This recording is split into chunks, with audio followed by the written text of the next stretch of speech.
Russia confirmed 50,000 troops massing to retake Kursk, the largest single ground commitment since the full-scale invasion began. Every analyst was watching the infantry. Ukraine wasn't watching the infantry at all. By the time Russia finished massing that force in Kursk Oblast in November of 2024, the numbers on the ground told a story that went far beyond a local border dispute. Around 50,000 troops, none of whom had to be diverted from eastern Ukraine, were assembled in Kursk Oblast, a force that included roughly 10,000 North Korean light infantry being trained away from the front line. That detail matters. Russia didn't cannibalize its eastern front to build this group. It built it on top. Which means the supply chain feeding the Kursk offensive was an entirely separate demand signal layered onto an already strained logistics network. Now zoom out from the front line and look at what that force actually requires to function. Russian forces across the entire operation were receiving between 10,000 and 15,000 metric tons of ammunition and fuel per day, and that was the baseline for the whole war, not a single concentrated push. A 50,000 troop counteroffensive in Kursk represented a massive spike on top of that baseline. Think about what moves that material. Not trucks alone. Trucks handle the last mile. The real load-bearing infrastructure is rail. The railway corridors threading through occupied Luhansk and Donetsk, hundreds of miles behind the contact line, connecting Russian depots to forward transfer points near Kursk. Those lines were carrying artillery shells, diesel, armored vehicle parts, and the daily tonnage that keeps a modern ground offensive breathing.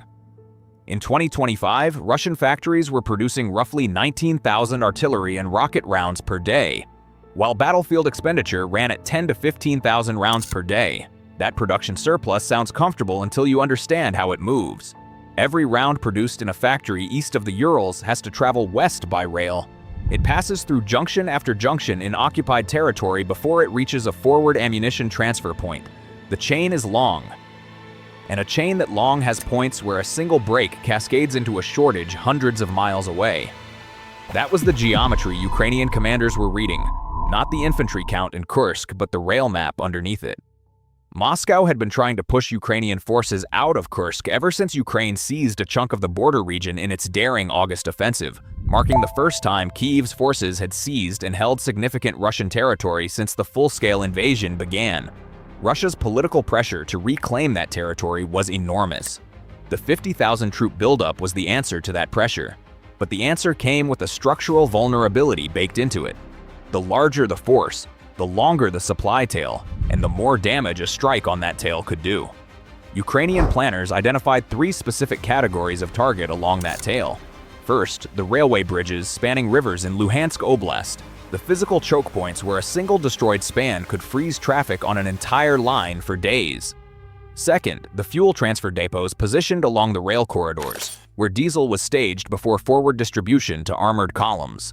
Third, the ammunition offload points, the facilities where rail-delivered shells were broken down into truckloads for the final push to the front. Destroy any one of these, and the 50,000 troop force in Kursk doesn't stop moving immediately, but it starts burning through its pre-positioned reserves. Give it a week of disrupted resupply, and those reserves begin to thin. Give it 2 weeks and armored units start rationing fuel. The math is brutal and simple. A force that size, operating at offensive tempo, has almost no tolerance for sustained logistics interruption. That was the vulnerability. Ukraine had mapped it in detail. The 50,000 troops massing in Kursk weren't the threat Ukraine needed to answer. They were the reason the supply lines running through Luhansk and Donetsk suddenly became the most important targets on the entire battlefield. Ukraine mapped Russia's entire rail network before a single strike landed, so here's the question. If you were planning this campaign, would you hit the bridges first or the fuel depots? Drop your answer in the comments below, because what Ukraine actually chose and why is where this gets brutal.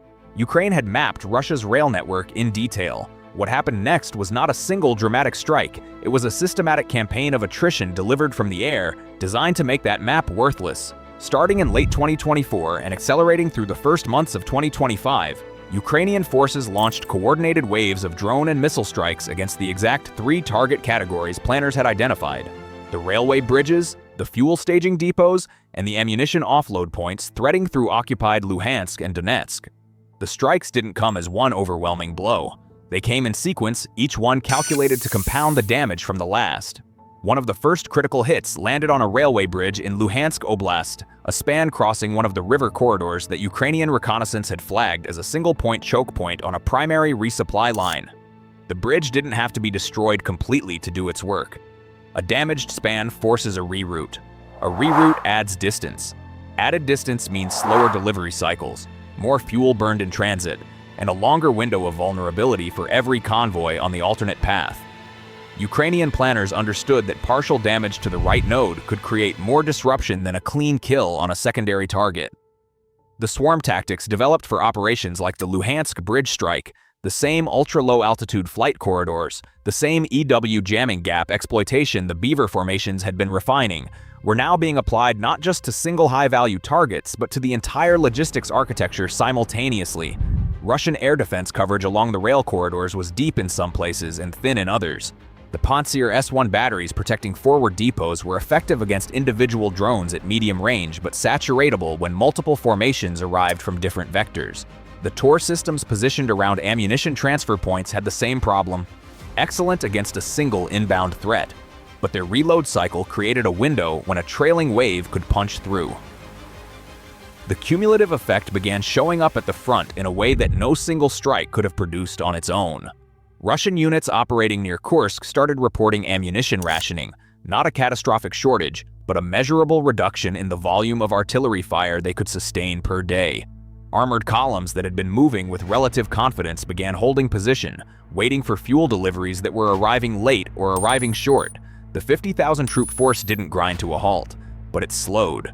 In a counteroffensive running on a political deadline, Moscow needed Kursk back, and it needed it back visibly, cannot afford to slow. Here's where honesty requires a harder look at what the campaign actually achieved and what it didn't. Russia did not collapse logistically. Alternate rail routes existed, and Russian engineers worked to activate them. Road convoys absorbed some of the load the damaged rail lines could no longer carry, at higher cost and slower speed, but they moved.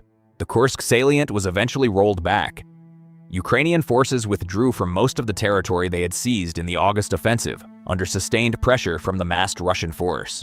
That is the record, and it matters. But the strategic objective Moscow had set for that 50,000 troop buildup, a rapid, decisive recapture that would demonstrate Russian operational dominance and end the Kursk embarrassment on a tight timeline, was not achieved on that timeline. The offensive that was supposed to be a show of overwhelming force became a grinding, fuel-rationed, ammunition-constrained slog that cost Russia months it had not budgeted. Ukraine paid a real price holding the salient as long as it did. But the supply line campaign it ran in parallel extracted a price Russia is still accounting for, and established the template Ukraine now uses every time Moscow tries to mass force. Don't match the troops, cut the arteries that make those troops dangerous.